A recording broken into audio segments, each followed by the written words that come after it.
দিদি, এই দিদি, গোপাল দাদু, চল তাড়াতাড়ি। দেখো কাণ্ড, তোরা কোত্থেকে এসে জুটলি রে?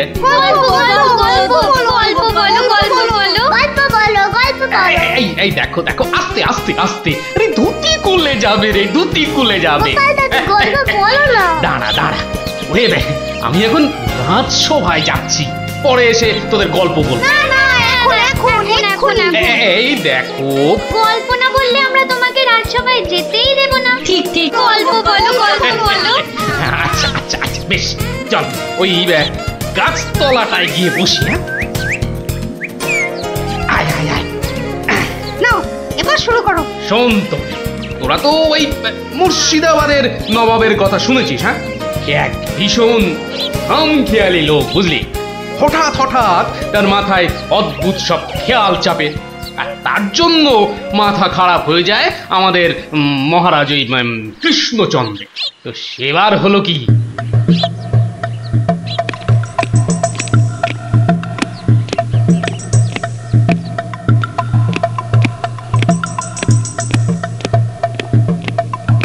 অনেক দিন হয়ে গেল এক জায়গায় একটানা বসে আছি। এবার কিছুদিনের জন্য একটু হাওয়া পরিবর্তন করতে হবে। হুজুর জি আগে হুজুর, আমাকে কিছু বলবেন? মুর্শিদাবাদে অনেক দিন হলো পড়ে আছি, এবার আমি বেড়াতে বেরোবো, তার সাথে একটু শিকার করলে মন্দ হয় না। তুমি আমার যাওয়ার আয়োজন করো। আপনি কোথায় যাবার জন্য ইচ্ছা প্রকাশ করেন জাহাপানা? কাছাকাছি এমন কোথাও যেখানকার পরিবেশ চৌস্ত হবে আর শিকারেরও বন্দোবস্ত করা যেতে পারে, এমন কোন জায়গা হদিশ আছে তোমার কাছে? এমন একটা জায়গা আছে বটে, আর সেটা আপনার পরিচিত জায়গা। আমার পরিচিত জায়গা? কোন সে জায়গা? কেন হুজুর, আপনি মহারাজ কৃষ্ণচন্দ্রের কথা ভুলে গেলেন? কৃষ্ণচন্দ্র? হ্যাঁ হ্যাঁ, তিনি তো আপনাকে বারবারই সেখানে যেতে বলেছেন। ওখানকার পরিবেশও অত্যন্ত ভালো, আর কাছে পিঠে বন জঙ্গলও আছে। আপনার মনোবাসনা সেখানে সহজেই পূরণ হবে হুজুর। ঠিক বলেছো হুজি, ঠিক বলেছো। তুমি এখনই কৃষ্ণচন্দ্রকে সংবাদ পাঠিয়ে দাও যে আমি ওর রাজ্যে কিছুদিনের মধ্যেই ছাউনি ফেলবো। তিনি যেন আমাকে অভ্যর্থনা করার জন্য প্রস্তুত থাকেন। যাও।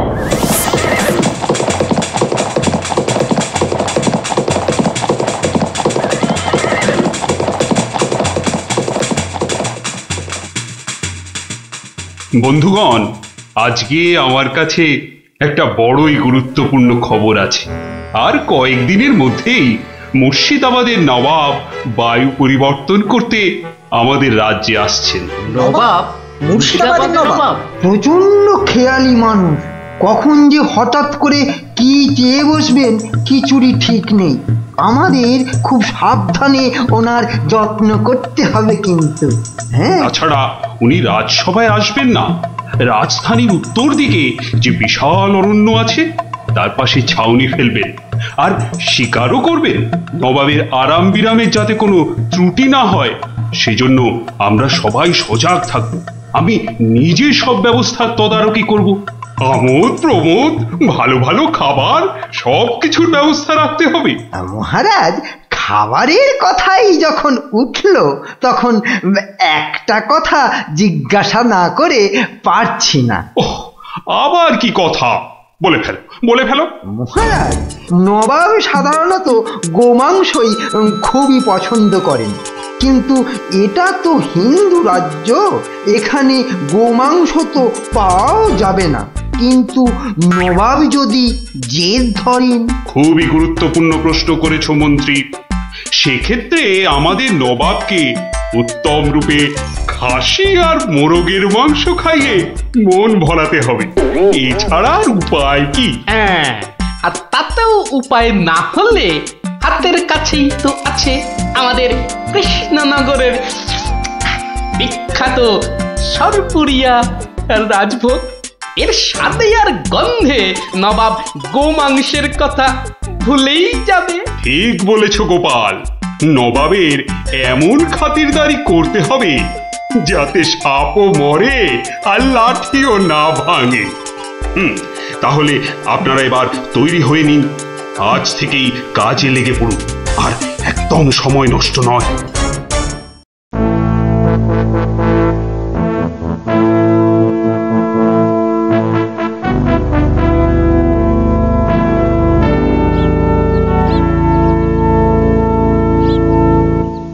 বাহ, বহুত খুব,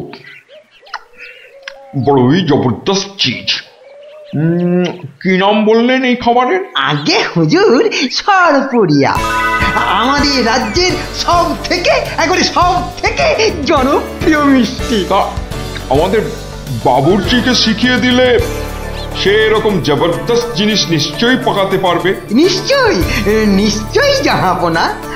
তাছাড়া মোগলাই খানার সাথে সরপুরিয়া বেশ ভালোই লাগবে বোধহয়। ভালোই লাগবে, আর তার সাথে একটু মোগলাই গরম মশলা মেশালে স্বাদ আরো বেড়ে যাবে। মিষ্টিতে গরম মশলা বাবার জন্মেও শুনিনি। কিছু কি আপনি বলতে চাইছেন? না না না না না না, মানে আপনার ভাবনা খুবই ভালো হুজুর। আমাদের ময়রা আপনার বাবুর্চিকে সব শিখিয়ে দেবে। কি হলো, বাইরে এত গোলমাল কিসের? একবার দেখো তো।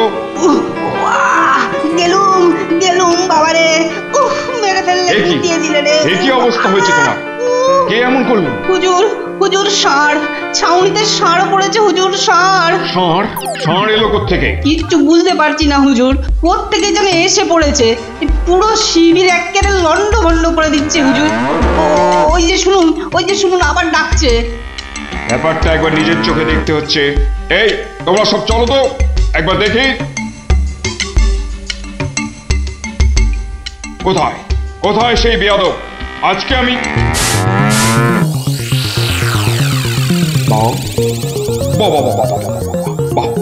বহুত খুব, কি চমৎকার ষাঁড়, কি নধর দেহ, যেন তেল চুইয়ে পড়ছে। একেবারে জবরদস্ত গোস্ত। হুজুর আমরা সবাই মিলে এখনই ওটাকে তাড়িয়ে দিচ্ছি। এই না, তাড়িও না, इसको पकड़ो। মানে কি সুন্দর শরীর, চমৎকার মাংস হবে। বেটাকে ভালো করে ধর, আর শুনে রাখ, কাল এই ষাঁড়টাকেই জবাই করে আমার খানা পাকানো হবে। এই মাটি করেছে, এই যে মহারাজ কৃষ্ণচন্দ্রের পিতৃশ্রাদ্ধের বিসর্গ-সার এবার নবাবের কবলে পড়েছে। ওর আর রক্ষে নেই। যাই তাড়াতাড়ি, রাজসভায় যেতে হবে। খবরটা শুনলে মহারাজ নির্ঘাত মূর্ছা যাবেন। জাহাপনা, এবার আমাকে বিদায় দিন, রাজসভায় যেতে হবে, অনেক কাজ পড়ে আছে। হ্যাঁ, এবার আপনি আসুন। আর আগামীকাল আমি এখানে একটা বিরাট ভোজসভার আয়োজন করছি। কাল তাই আপনাদের মহারাজকে এখানে আসতে বলবেন। রাজাকে কাল আমি আদা দিয়ে ষাঁড়ের কোরমা খাওয়াবো, বুঝলেন? ঠিক আছে, সেলাম হুজুর। আদাব। হ্যাঁ, আদা দিয়ে কোরমা হবে কাল।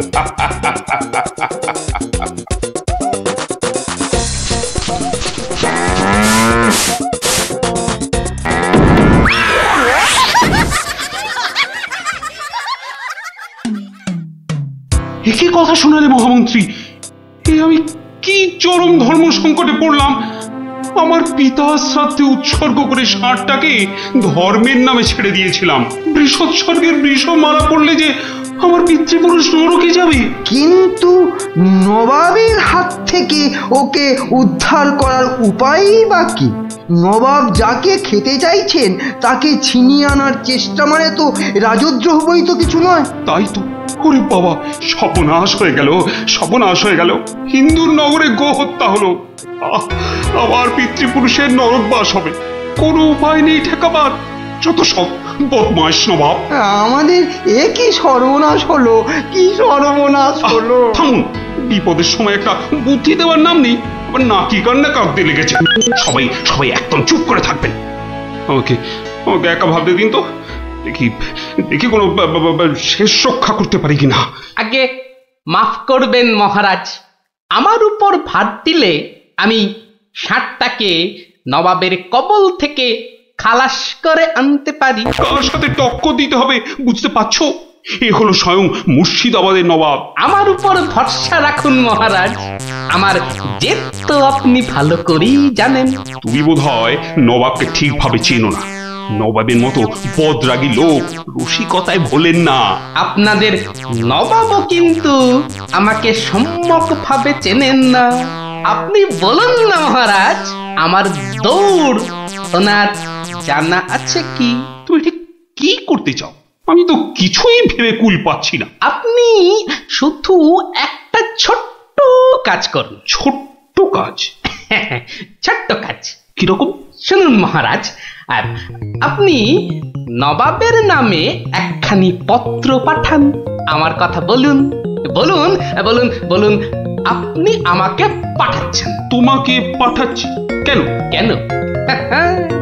স্রেফ নবাবের মনটা একটু ফুরফুরে করে দেবার জন্য আপনি আমাকে পাঠাচ্ছেন। গোপাল, আমার কিন্তু ভয় করছে। তুমি কাজ হাসিল করতে পারবে তো? ধরে নিন আপনার ষাঁড় আপনি ফেরত পেয়ে গেছেন। দেখুন এবার আপনার গোপালের খেল দেখুন। বেশ, তোমার কথা মতোই কাজ হবে।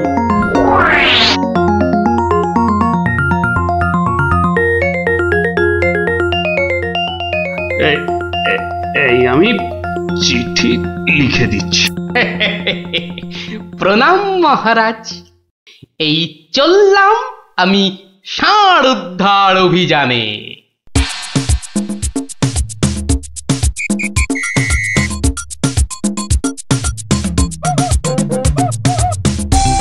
সেলাম হুজুর, আপনার চরণে এই দাসের শত কোটি সেলাম। আরে এ কে উজির? জাহাপানা, এ হলো গোপাল ভাঁড়, মহারাজ কৃষ্ণচন্দ্রের সভার একজন রসিক লোক। নবাবের দিল খুশ রাখবার জন্যেই রাজাজি একে পাঠিয়েছেন। দিলখুশ? বেশ বেশ। গোপাল, তোমার নাম আমি শুনেছি বটে। ঠিক আছে, তুমি আমার দিল খুশ করে দাও। হ্যাঁ, মাফ করবেন জাহাপনা, আমি এসেছিলাম আপনার দিল খুশ করার জন্য, কিন্তু এখানে এসে আমার দিল নাখুশ হয়ে গেল হুজুর। কেন কেন কেন কেন? আমি একটা বিচ্ছিরি দৃশ্য দেখতে পেয়েছি এখানে। ইস, ছ্যা, ছ্যা, ছ্যা, ছ্যা, ছ্যা, ছ্যা, থু, থু, থু, থু, থু, থু। কি দৃশ্য তুমি দেখলে যে এত নফরত? হুজুর, ওই নোংরা ষাঁড়টা কেন আপনার পবিত্র শিবিরে বেঁধে রেখেছেন জাহাপনা? নোংরা বলছো কেন? বেশ তাগড়াই আছে, ভালো গোস্ত হবে। হ্যাঁ হুজুর, খেয়ে ফেলুন, খেয়ে ফেলুন, যত তাড়াতাড়ি পারেন ষাঁড়টাকে খেয়ে ফেলুন। তুমি হিন্দু হয়ে ষাঁড় খাওয়ার কথা বলছো? হুজুর, ওই ষাঁড়টা বড়ই নোংরা। ও যা উৎপাত করে, গোটা দেশের লোক ওর জ্বালায় একেবারে অস্থির হয়ে যায় হুজুর। কে উৎপাত করে? গুটিয়ে দেয়? না হুজুর, তাহলে তো ল্যাটা চুকেই যেত। কিন্তু ওই ষাঁড় যা করে, এই ও আমি মুখে আনতে পারবো না হুজুর। রামো রামো ওয়াক ওয়াক, থু থু থু। আরে বলেই ফেলো না, কি কাজ করে? কি আর বলবো জাহাপনা, ওর জ্বালায় মাঠে কারোর বড় বাইরে করার উপায় নেই। কেন কেন কেন? কেন বলবো? বলেই ফেলি। হ্যাঁ, মানে ও মল ভিন্ন, মানে ওই ওই নোংরা ভিন্ন আর কি, আর কিছুই খায় না। মানে ওই গু খেকো সাপ। গু খেকো ষাঁড়? হুজুর, ষাঁড়টা ওই গুয়ের লোভেই মাঠে মাঠে ঘোরে। কোনো লোককে মাঠে বসতে দেখলেই হলো তাকে গুটিয়ে একেবারে তুলে দিয়ে তার ময়লাটা খেয়ে ফেলে। ছি ছি ছি, ছ্যা, ছ্যা, ছ্যা, ছ্যা, ছ্যা, ছ্যা। হ্যাঁ জাহাপনা, ওকে আপনি ওই যত তাড়াতাড়ি খেয়ে ফেলুন। হ্যাঁ, ওকে আপনি যত তাড়াতাড়ি খাবেন ততই আমাদের মঙ্গল। দেশের লোক নিশ্চিন্ত হয়ে মাঠে বসুক। তবা তবা তবা তবা, এই ষাঁড়ের মাংস আমি খেতে চেয়েছিলাম। আপনি কি অসুস্থ বোধ করছেন জাহাপনা? না না না না না, মানে ঠিক আছে ঠিক আছে। এই ষাঁড়টাকে এক্ষুনি বিদায় কর। হুজুর, ষাঁড়টার শরীর স্বাস্থ্য ভালোই, বেশ এই উপাদেয় মাংস হতো হুজুর, না হয় একটু ওই মলি খায় আর কি। না না না না, ওকে দূর করো দূর করো। আর উজি, এক্ষুনি আমার মুর্শিদাবাদ ফেরার ব্যবস্থা করো, এক্ষুনি এক্ষুনি। জো হুকুম জাহাপানা। হুজুরের যেমন মরছি। আমি আসছি হুজুর, আদাব। হাট হাট, ওর দড়ি খুলে দে, যা যা যা যা।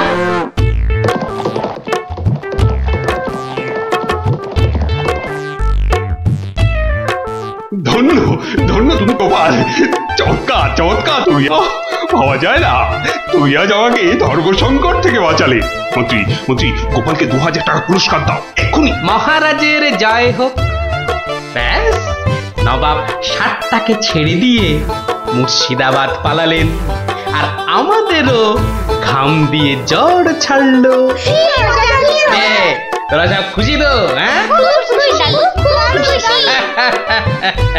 এবার তাহলে আমি রাজসভায় যাই। কাল কিন্তু আর একটা গল্প বলতে হবে। আচ্ছা বাবা, আচ্ছা, বলবো বলবো।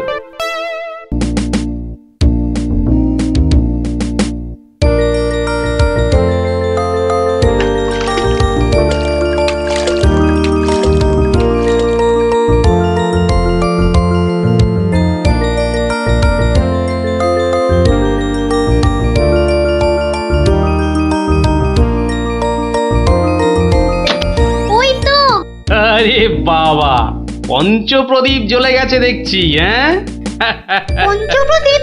পঞ্চপ্রদীপ বলতে? আরে বাবা, 5 প্রদীপের তোরাই তো 5 সলতে রে। হ্যাঁ, কি ব্যাপার রে গুলটে, দুপুরের খেটনটা তো জম্পেশ হয়েছে দেখছি। কি দিয়ে ভাত খেলি? আজ ইলিশ মাছ হয়েছিল দাদু। ইলিশ? বলিস কি রে? গোপাল দাদু, ইলিশ মাছের একটা গল্প বলো না। হ্যাঁ দাদু, একটা ইলিশ মাছের গল্প শোনাও। ঠিক আছে ঠিক আছে, আজ বরং ওই ইলিশেরই একটা ঘটনা শোনাই তোদের, বুঝলি? শোন তবে। একদিন মহারাজ কৃষ্ণচন্দ্রের মহামন্ত্রী বাজার থেকে এক জোড়া ইলিশ কিনে ফিরছেন, বুঝলি? এমন সময় নাম হই মন্ত্রী মশাই। নমস্কার নমস্কার। একেরে জোড়া হিলসা কি না ফিরতেছেন দেখি। কদিন থেকে গিন্নি ইলিশ খাবো করে মাথা খারাপ করে দিচ্ছে। অগত্যা নিলাম দুটো কিনে। তা কত দাম নিল হিলসা গুলান? 300 টাকা কিলো। 300? কেন, খুব বেশি নিল নাকি? বেশি মানে? আপনারে একদম ঠকাই দেছে বেটা। বলো কি, ঠকিয়ে দিয়েছে? আল বাত ঠকাই দেছে। কালই তো ওই হোতল বাবু 200 টাকা কেজি দরে লইয়া আইল। মাত্র 200 টাকা করে? তবে আর বলতেছি কেন, তোমার ফদলবাবু যে মাছটা কিনেছিল সেটা বোধহয় গঙ্গার ইলিশ, বুঝেছ? আর এগুলো হচ্ছে পাকা পদ্মার। আর কয়েন না মন্ত্রী মশাই, আপনার কথা শুই না ঘোড়াও হাসবা। এই নবদ্বীপে পদ্মা আসছে কোথায় কম দেখি। সে পদ্মা হলো গে আমাগো দেশে, মানে বাংলাদেশে। বেটা গোমুখদের কি করে বোঝাই? হ্যাঁ, ঠিক আছে বাবু, ঠিক আছে। আমার পয়সা আমি ঠকেছি, ব্যাস। তোমাদের কি? হ্যাঁ, আমি চলি।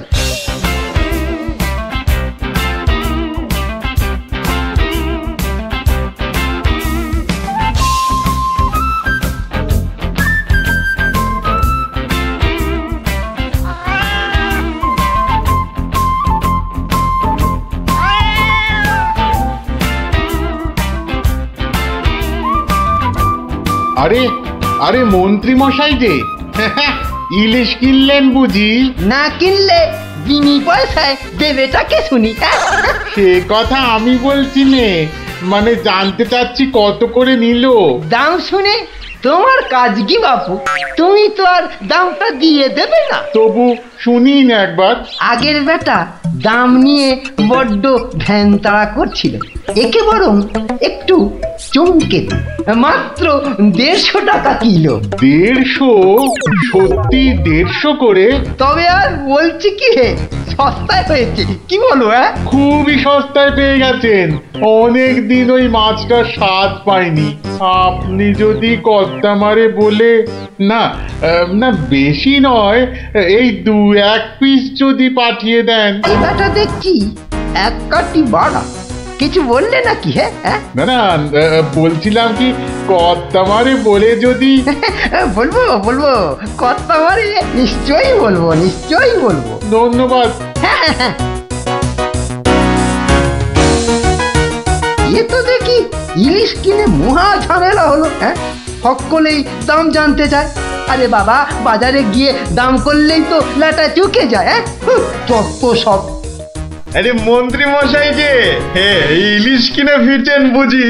আরো একজন হাতে ইলিশ দেখেও জিজ্ঞাসা করা চাই, ইলিশ কিনে ফিরছেন বুঝি? দেখতেই তো বাচ্চা বাবু, এগুলো ইলিশ, রুই কাতলা নয়। তা সস্তায় পেয়ে নিয়ে এলাম দুটো। বস্তায়? বলেন কি, বস্তায় করে ইলিশ মাছ বিকোচ্ছে নাকি? কোথায়? এ তো দেখি বদ্ধ কালা। বস্তা নয়, বস্তা নয়, সস্তা সস্তা, মানে কম দাম, বুঝেছো? ও, সস্তায় পেয়ে গেলেন? তা বলবেন তো।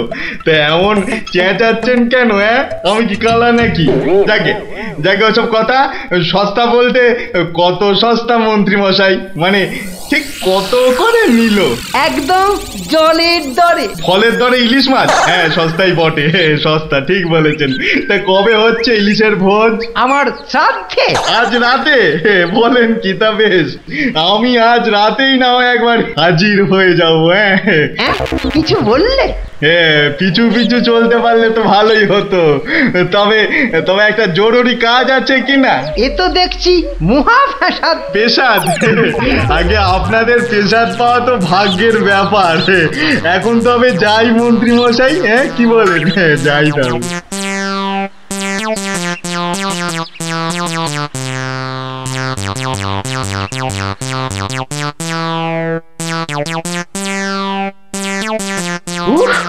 মাথা গেল, আর কাউকে দাম টাম বলতে হবে না।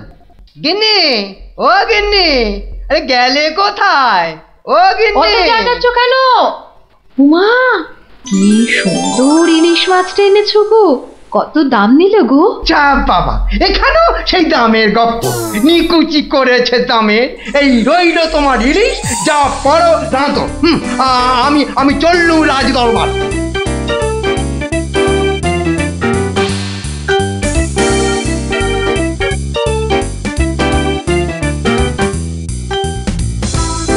কি ব্যাপার মন্ত্রী, আজ এত দেরি হলো যে? একটু বাজারের দিকে গিয়েছিলাম। সে কি মন্ত্রী, মাইনে দেবার ভয়ে বাড়ির কাজের লোককে তাড়িয়ে দিয়েছেন নাকি? না মহারাজ, তা নয়। তবে কিনা। তবে কি মন্ত্রী?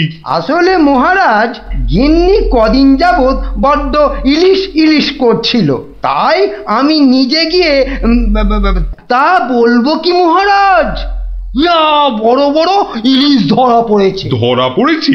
বলেন কি মন্ত্রী? ইলিশা চোর না ডাকাত যে ধরা পড়বে? আগে ধরা পড়েছে মানে জেলেদের জালে উঠেছে। ভাই বলুন। সত্যি মহারাজ, এমন ইলিশ আমি বাপির জন্মে দেখিনি।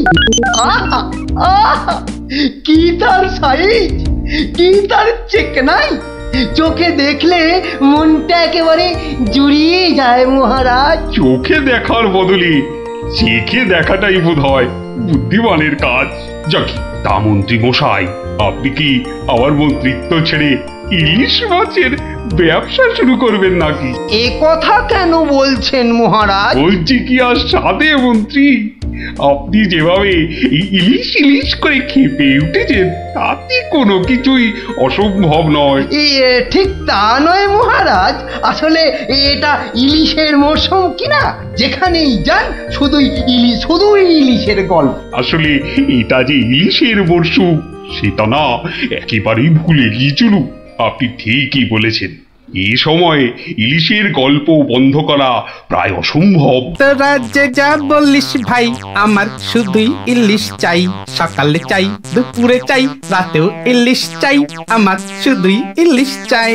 মহারাজ, ইলিশ কিনে ফেরার পথে কত লোক যে দাম জিজ্ঞাসা করেছে কি বলবো মহারাজ। তা আমার দরবার থেকে বাজারের দূরত্ব কত মহামন্ত্রী? প্রায় মিনিট 10 রাস্তা। 10 মিনিট?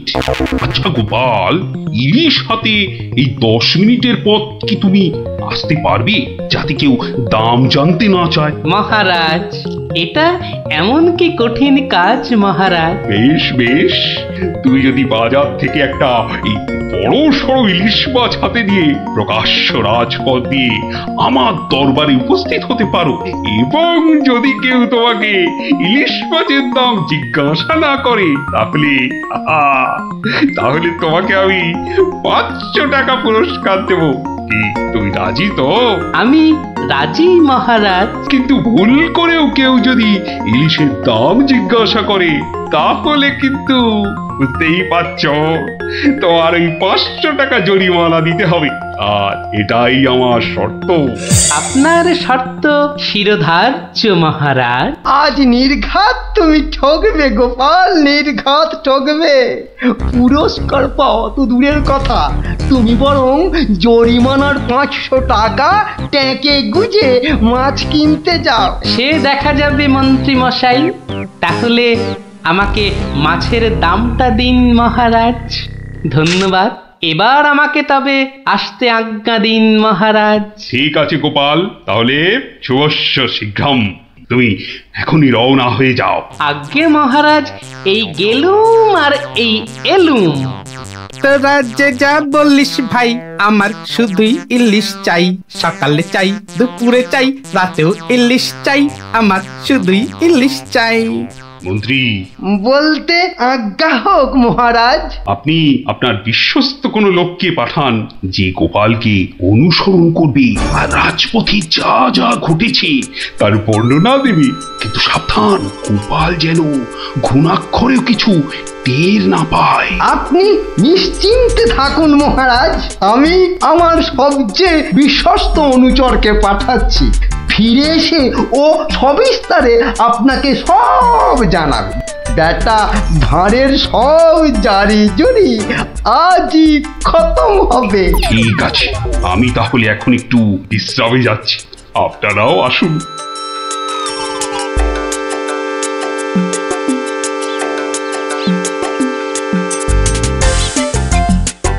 বটা আছো নাকি? ভেতরে আসতে আজ্ঞা হোক হুজুর। তার দরকার নেই, তোমাকে একটা গুরুত্বপূর্ণ কাজের দায়িত্ব দিতে এসেছি বটা। কাজটা করা চাই কিন্তু। নিশ্চয়ই নিশ্চয়ই, কি করতে হবে শুধু বলুন। শোনো, মহারাজ গোপালকে ইলিশ মাছ কিনতে পাঠিয়েছে। তুমি এক্ষুনি বাজারে চলে যাও। গোপাল মাছ নিয়ে ফেরার সময় যেভাবেই হোক মাছের দামটা জেনে নিতে হবে, বুঝেছো? কিন্তু সাবধান, আমি যে তোমাকে পাঠিয়েছি সে কথা ঘুণাক্ষরেও যেন কেউ জানতে না পারে। আপনি নিশ্চিন্তে থাকুন মন্ত্রী মশাই। ঠিক আছে ঠিক আছে, তুমি রওনা দাও, রাজসভায় দেখা হবে, কেমন? হ্যাঁ, কি গো, পাগল টাগল হয়ে গেলে নাকি? এইসব ছাই বর্ষ মাগতেছে বড়। ও গো, আমার কি হলো গো? ওনাকে বোধহয় তেনারা ভর করেছে। ও গো, কি হলো গো? রাম রাম রাম রাম রাম রাম রাম রাম রাম রাম রাম রাম রাম রাম রাম রাম রাম। ও গো, তুমি মরা কান্না থামাবে কিন্নি? থামবো কি গো? তেনারা তোমাকে ধরলেন আর আমি তেরি ছাই। আরে বাবা, ইলিশ মাছ কিনতে যাচ্ছে কিনা, তাই সব ছাই বর্ষ মাখছো। হাতে কড়কড়ে 500 টাকা এনে দিলে বুঝবে এই সাজের কি মহিমা। যাক, এখন আমি তৈরি, এবার চলে গিন্নি, টাটা।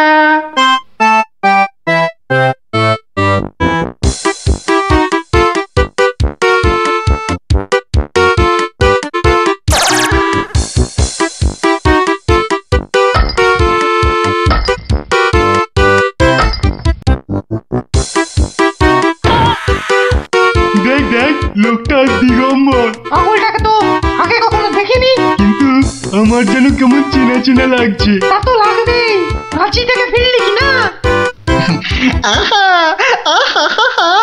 ইলিশ মাছ দেখছি, তা কত? ধরেছি জাহাপনা, আসল অপরাধীকে পাকড়াও করেছি। এই চুপ করে দাঁড়িয়ে থাক, আমি নিজে তোর শাস্তি দেব। ব্যাটা সত্যি সত্যি পাগল হয়ে গেল নাকি? বলা যায় না, ইটটা যদি সত্যি সত্যি ছুঁড়ে দেয়। কাজ নেই আর দাম জানায়। চাচা, আপন প্রাণ বাঁচা। ওরে বাবা!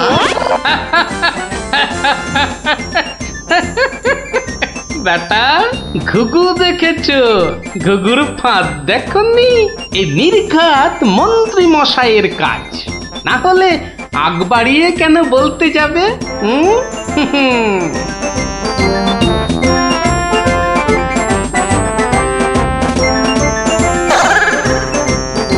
গোপাল, সে কি তোমার এই অবস্থা কেন? আগে এটার জন্য হুজুর। তার মানে?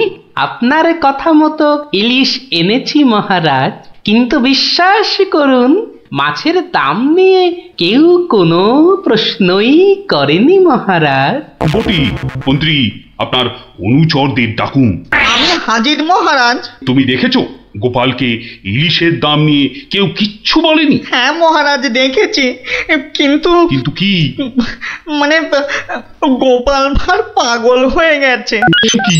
আজ্ঞে মহারাজ, পাগল না সাজলে মন্ত্রী মশাই আজ যে জিতে যেতেন। তার মানে আর কিছুই নয় মহারাজ, মন্ত্রী মশাইয়ের অনুচরই আমাকে দাম জিজ্ঞেস করতে যাচ্ছিল, তাই বাধ্য হয়ে। ব্যাপারটা একটু খুলে বলবে গোপাল? তবে শুনুন মহারাজ। লোকটা দিগম্বর। ইলিশ মাছ দেখছি, তা কত? আসল অপরাধীকে পাকড়াও করেছি। ব্যাটা সত্যি সত্যি পাগল হয়ে গেল নাকি? ওরে বাবা!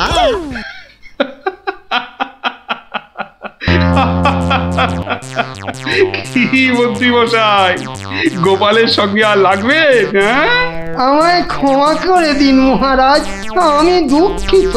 না, শুধু